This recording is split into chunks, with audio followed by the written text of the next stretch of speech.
नेता प्रतिपक्ष राहुल गांधी वो बहुत ज़्यादा हमलावर हैं। ओएसएम के सॉफ्टवेयर कंपनी को क्यों दिया गया, सोशल मीडिया पर उन्होंने अपने वीडियो भी डाले, उसमें ये सवाल खड़े किए गए कि आखिर किस प्रक्रिया के तहत ऐसी कंपनी को दिया गया जो ऑलरेडी पहले 2019 में तेलंगाना में इस तरह के मामले में वो फंस चुकी है। तेलंगाना में अभी तो उन्हीं की सरकार है, अभी भी तेलंगाना में वो काम कर रहा है।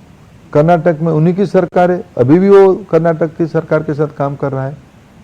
तो भारत सरकार के लिए एक अभिमत रखेंगे, कर्नाटक तेलंगाना के लिए को दूसरा व्यू पॉइंट उनका है। राहुल गांधी मूलतः बिना तथ्य की बोलने वाले एक नेता बन चुके हैं।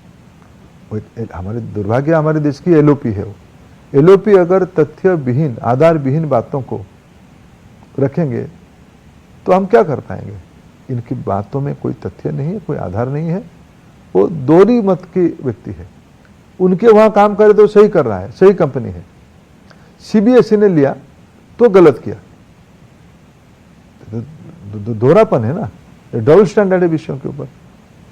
हाँ, लेकिन जैसे वो जो सवाल खड़े कर रहे हैं वो ये कि 2019 में तेलंगाना में अगर इसी तरह के मामले में ये कंपनी ये तथ्य खराब हो गई, ये तथ्य देखो देवेंद्र जी, आप भी थोड़ा खुद अभी रिसर्च कर लो। आप तो देश की बड़े विद्वान पत्रकार हो, खुद रिसर्च कर लो। राहुल गांधी जी की आरोप पे कोई तथ्य नहीं है, मैं जिम्मेवारी के साथ कह रहा हूं। तथ्य होने से फिर हम उसकी उत्तर देंगे। बेबुनियाद बातों को, अनर्गल बातों को, इस प्रकार की बातों को महत्व देनी नहीं चाहिए। राहुल गांधी जी एक पैटर्न डेवलप की है, एक नाटकीय ढंग से, एक कहा जाता है ना, थूक के भाग जाना, स्पाइक और रनअवे, इनके पैटर्न बनी है। और दूसरा उनके मन में एक कुंठा आ चुकी है, इज रिलक्टेंट कुछ सच्चाई को स्वीकार करने में। भारत की कोई भी वैज्ञानिक प्रगति को साथ नहीं देते हैं, भारत को नीचा दिखाने के लिए सब समय काम करते हैं। इसलिए इसमें एक सीरीज है, उनकी कोई भी आरोप पे तथ्य, उन्होंने एसआईआर के ऊपर आरोप लगाया था, उन्होंने ईवीएम को गलत बताया था, उन्होंने डिजिटल इंडिया का मजाक उड़ाया था, उन्होंने भारत की सैन्य शक्ति की पराक्रम को मजाक उड़ाया था, भारत की सैन्य शक्ति की पाकिस्तान को तहस-नहस करने में उन्होंने प्रमाण मांगा। भारत की हितों के साथ, भारत की प्रगति के साथ उनकी आत्मा नहीं है। इसलिए उनकी आत्मा से इस प्रकार की बेबुनियादी तथ्यविहीन बातों का उनके वो काल्पनिक बात बताते हैं। कुछ छात्रों को बुलाकर मिले भी, और एक जो राजस्थान में जो ट्रेजेडी हुई उनके परिवार वालों से भी बुलाकर मिले, तो जाहिर तौर पे इस मौके का फायदा उठाकर नरेंद्र मोदी और आप पे लगातार देखो वो जो करना है करे, उनको वो संस्कार, उनको समझ है। हमारी देश की सभी नागरिकों के प्रति मेरे प्रधानमंत्री जी की पार्लियामेंट में अनेकों बार भाषण हुआ। हमारी नीति है सबके साथ, सबकी विकास, सबकी विश्वास, सबके लिए प्रयास करना।